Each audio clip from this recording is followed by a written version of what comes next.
most disturbing problems in our world today is human trafficking, and particularly the trafficking of children. Our future is our children. Now, the first step in eradicating this crime is awareness. Go see Sound of Freedom. Because they're pulling kids out of the darkest recesses of hell right now, in dumps and all kinds of places. The adrenochroming of children. The air had turned cold, and then he left, and I wanted to leave. And he was getting scary. Yeah. And then I turned around, and it was on top of the Peninsula Hotel. I turned around to avoid his steady gaze at one point, and I was looking at a building with the top of the sixes on it. So there was a huge illuminated 666 in red. A huge illuminated 666 in red. He was supposed to be in the room with me in right here or in Tulsa, but he's down there saving children as we speak. Because they're pulling kids out of the darkest recesses of hell right now, in dumps and all kinds of places. The adrenochroming of children. Look, where we're at right now. Essentially, you have adrenaline in your body. I'll just simplify it. And when you are scared, you produce adrenaline. If a child knows he's going to die, his body will secrete this adrenaline. It's the worst horror I've ever seen, is screaming alone, even if I never, ever saw it. It's beyond, and these people that do it, there'll be no mercy for them.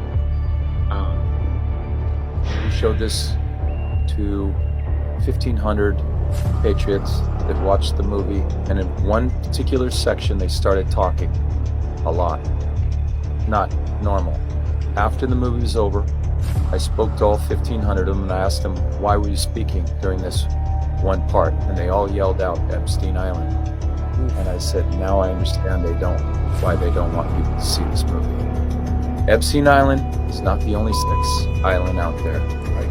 Listen, we gotta love our children more than we fear evil. In this film, the line that comes out over and over again, that God's children are no longer for sale. And that's what they are quaking in their boots on. That once the public awakens to this, those people will never be able to walk down the street ever again. Rooftop in New York, I said, hey, can I talk to you? He said, sure. He floated in. Sideways, through a crowd of people. He was wearing black, and it was like one of those old vampire movies where they don't walk but they glide. And he was a dancer, so he has he's very graceful. Yeah. And he moved sideways, and he just sat down in the chair next to me, and it kind of frightened me. And he's a very smart guy. And we started talking, and I didn't, say much of anything about reading the script. Nothing. I just started talking about the Middle Ages, and he began to talk tortoise, and we swapped tortoise because I'd read this book on torture, and I tried to recall some of the most heinous things I'd ever read in this book, and he was like, oh, and he'd try and top it, and and my assistant was there, and he left because he couldn't stand it anymore. Yeah. The air had turned cold, and then he left, and I wanted to leave. And because I knew that I didn't want to work with him. Yeah. And he was getting scary. Yeah. And then I turned around, and it was on top of the Peninsula Hotel. I turned around to avoid his steady gaze at one point, and I was looking at a building with the top of the sixes on it. So there was a huge illuminated 666 in red. Yeah. And I went from that to that to that, and he started smiling. And I thought, oh no, Chris Walken is the Antichrist, There's a producer I know, successful producer, I will not mention names, but his whole opinion about women on film, from beginning to end, was very brief. He says, women on film, either naked or dead. Both is better. And it's like, whoa. The man has got a spiritual malady for a start. I mean, when I came over here, I was in my mid-20s. Right. The first time I really came. You know, I had a whole bunch of weird paranoid suspicions about what the hell was going on because there was a lot of stuff I couldn't understand. Right. And nobody was really bothering to explain it to me. They don't. And and I formed a bunch of opinions about the town and about the people in it that were like, surely that couldn't be, because a whole place can't be like, you know, weird town, you know, where the stranger wanders in and all the people are in the bar and they all shut up when he looks at them and they tell you don't go to the house on the hill. It's like that. And then you go away and you think, no, I was wrong. I mean, that's insane thinking. I'm paranoid. I imagined that stuff. That couldn't be the reason for why so-and-so was acting like that. Could it? And then you find out later on the track that you were exactly on track with a lot of this stuff.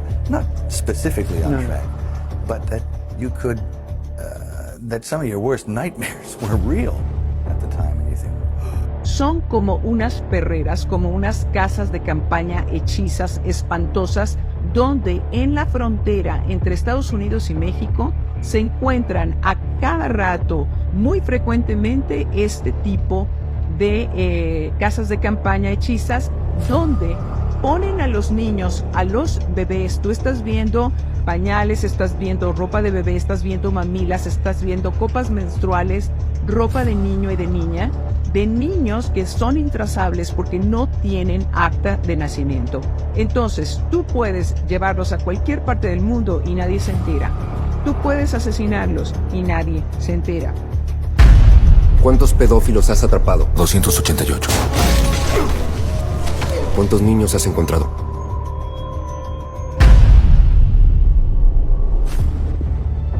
Este es el crimen internacional con más rápido crecimiento que el mundo haya visto. Ya ha sobrepasado el tráfico ilegal de armas y pronto sobrepasará el tráfico de drogas.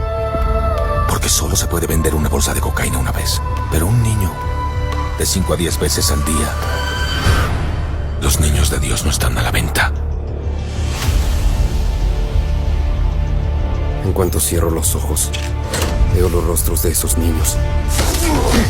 ¿Cuántos pedófilos has atrapado? 288. ¿Cuántos niños has encontrado?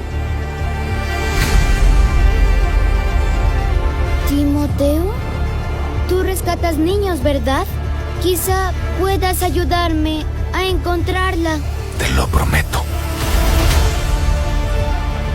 Somos de Seguridad Nacional. Sabes que no es nuestro trabajo ir a rescatar niños hondureños en Colombia. Si no hacemos nada, será una pesadilla. Imagina entrar a su habitación ahora mismo y ver su cama vacía.